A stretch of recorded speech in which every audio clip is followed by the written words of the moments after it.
فخرج منها خائفا يترقب قال ربي نجني من القوم الظالمين সুবহানাল্লাহ বলেন না।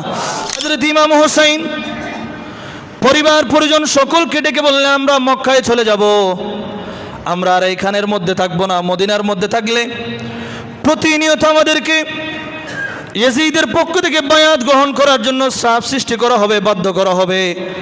আমরা এই মদিনায় ছেড়ে চলে যাব, তোমরা তোমাদের প্রয়োজন আসবাবপত্র যা কিছু আছে সব কিছু গুছিয়ে নাও। সবাইকে তৈয়ার হতে বললেন।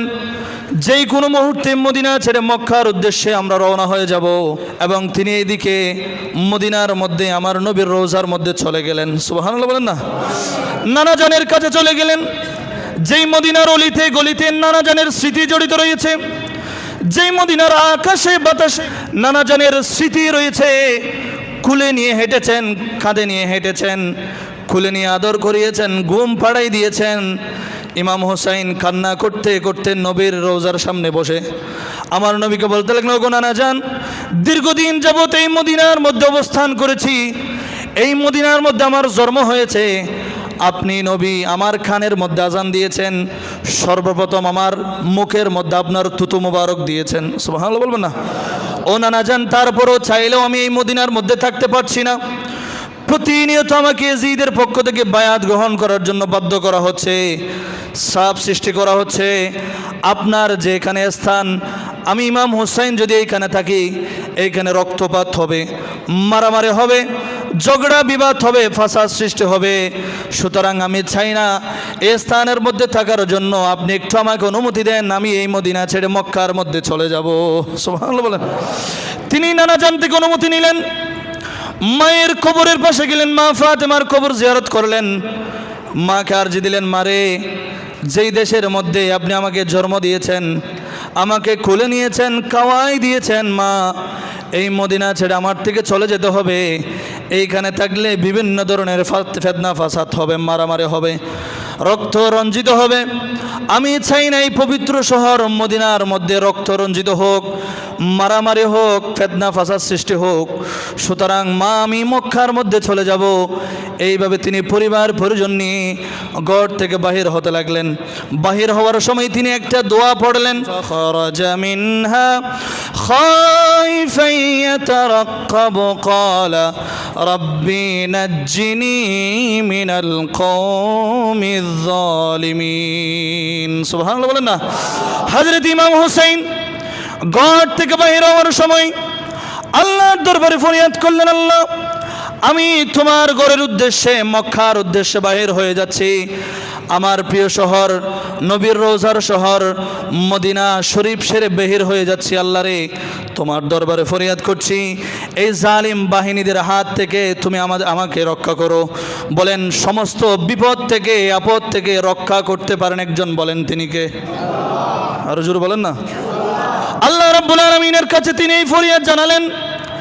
এই ফরিয়াদ জানানোর পরে তিনি যখন ঘর থেকে বাহির হয়ে গেলেন, যেতে যেতে অল্প পথ যাওয়ার পরে ইমাম হুসাইনকে মহব্বত করে আহলে বাইতের প্রেমিক একজন ব্যক্তি, যার নাম হলো আব্দুল্লাহ ইবনে মুতি, আব্দুল্লাহ ইবনে মুতির সামনে পড়ে গেল।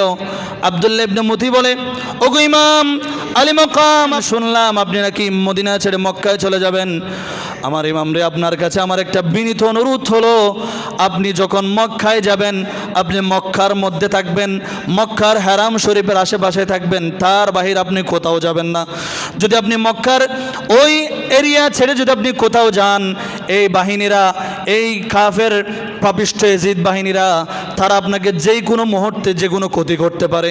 ওগো ইমাম রে, আপনার যদি কোনো ক্ষতি করে ফেলে তাহলে আমাদের কি হবে? আমাদেরকে খেয়ে দেখবে। আপনার যদি কিছু হয়ে যায়, এই ইয়াজিদ বাহিনীরা আমাদেরকে গোলাম বানিয়ে রাখবে, তাদের কৃতদাস বানিয়ে রাখবে। সুতরাং ইমাম, আপনার কাছে অনুরোধ হলো, আপনি মক্কা ছেড়ে কোথাও যাবেন না, আপনি মক্কায় থাকবেন। আমি আব্দুল্লাহ ইবনে মুতি সহ আমার পরিবার পরিজন যারা আছে, সকলের জান আপনার জন্য কোরবান দিতে রাজি আছি। ইমাম হুসাইন বাহির হয়ে গেলেন, রওনা হলেন। তিনি মক্কা শরীফ, মদিনা শরীফ ছেড়ে মক্কা শরীফের উদ্দেশ্যে কেন বাহির হলেন? কারণ আল্লাহ রাব্বুল আলামিন কোরআনে কারীমের মধ্যে বলেছেন, ওয়ামান দাখালাহু কানা আমিনা। হারাম শরীফের যে এরিয়া আছে সেই এরিয়া পৃথিবীর সর্বশ্রেষ্ঠ নিরাপত্তার স্থান। হযরত ইমাম হুসাইন ইয়াজিদ বাহিনী থেকে নানার দিনকে রক্ষার উদ্দেশ্যে তিনি নিজের জন্মস্থান, বাসস্থান সব কিছু ছেড়ে দিয়ে, নানার দেশকে ছেড়ে দিয়ে মক্কা শরীফের উদ্দেশ্যে রওনা হয়ে গেলেন। কারণ হলো মক্কা শরীফ সমগ্র পৃথিবীবাসীর জন্য নিরাপত্তার স্থান বানিয়ে দিয়েছেন কে? আরো জোরে বলেন না। আল্লাহ রাব্বুল আলামিন কোরআনে কারীমের মধ্যে বলছেন, ইন্না আউওয়ালা বাইতিন উদিআ লিন-নাসি লাল্লাযী বিবাক্কাতা মুবারাকান ওয়া হুদাল লিল-আলামিন। জোরে বলেন আল্লাহু আকবার। আল্লাহ রাব্বুল আলামিন বলেন, এটা হলো পৃথিবীর সর্বপ্রথম ঘর। এই ঘরের চতুর্পাশে এরিয়া যতটুকু আছে সমস্ত স্থান পৃথিবীবাসীর জন্য আমি আল্লাহর রহমত, আমি আল্লাহ বরকত দিলাম, আমি আল্লাহর রহমত দিলাম এবং নিরাপত্তার স্থান বানিয়ে দিলাম।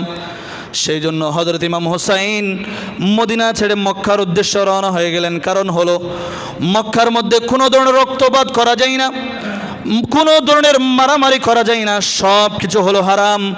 মক্কার মধ্যে এমনকি মাথার একটা উকুনও পর্যন্ত মারা যায় না, এমন ঘোষণা দিয়েছেন কে? আর জোরে বলেন না। কে বলেছেন? মক্কার মধ্যে কোনো ধরনের রক্তপাত করা যায়। সেজন্য ইমাম হুসাইন মক্কার মধ্যে চলে গেলেন। মক্কার মধ্যে তিনি যখন চলে যাবেন এই খবর পৌঁছে গেল মক্কার মধ্যে যত নবীর সাহাবায়ে কেরাম ছিল, হযরত আব্বাস রাদিয়াল্লাহু তাআলা আনহু সহ সমস্ত মক্কাবাসীরা, সাহাবায়ে কেরামরা সবাই খুশিতে আত্মহারা হতে লাগলো। যে দৌহিত্রকে নবীজি কোলে নিয়েছেন, মাথা থেকে পা পর্যন্ত নবীজি চুম্বন দিয়েছেন, সুবহানাল্লাহ বলবেন না। যেই দৌহিত্রকে নবীজি জান্নাতের যুবকদের সরদার বলেছেন, আমার নবী বলেছেন আল হাসানু ওয়াল হুসাইন সাইয়্যিদা শাবাব আহলিল জান্নাহ। আমার নবী বলছেন, উম্মতরে আমার শোনো শোনো, হাসান এবং হুসাইন হলো জান্নাতের যুবকদের সরদার। সেই জান্নাতের যুবকদের সরদার আজকে মক্কার মধ্যে আসবে। মক্কার মানুষেরা মারহাবান, আহলান সাহলান, মারহাবান, আহলান সাহলান, মারহাবান স্বাগতম জানানোর জন্য অপেক্ষায় আছে। অপেক্ষায় থাকতে থাকতে এক সময় ইমাম হুসাইন মক্কার মধ্যে পৌঁছে গেল। মক্কাবাসীর আনন্দ উদযাপন করতে লাগলো, নবীজির কলিজার টুকরা আমাদের কাছে এসেছে, এর চাইতে বড় খুশির সুসংবাদ আর কি হতে পারে। সবাই ইমামের কাছে আসছেন, ইমামের হাতে চুমু খেতে লাগলেন, ইমামকে স্বাগতম জানাতে লাগলেন, আরও বলতে লাগলেন, গো ইমাম আপনি এখানেই থাকেন, যতদিন মন চাই ততদিন থাকেন, আমরা মক্কাবাসীর আমাদের জীবন জান মাল সব কিছু আপনার জন্য উৎসর্গ করে দিব।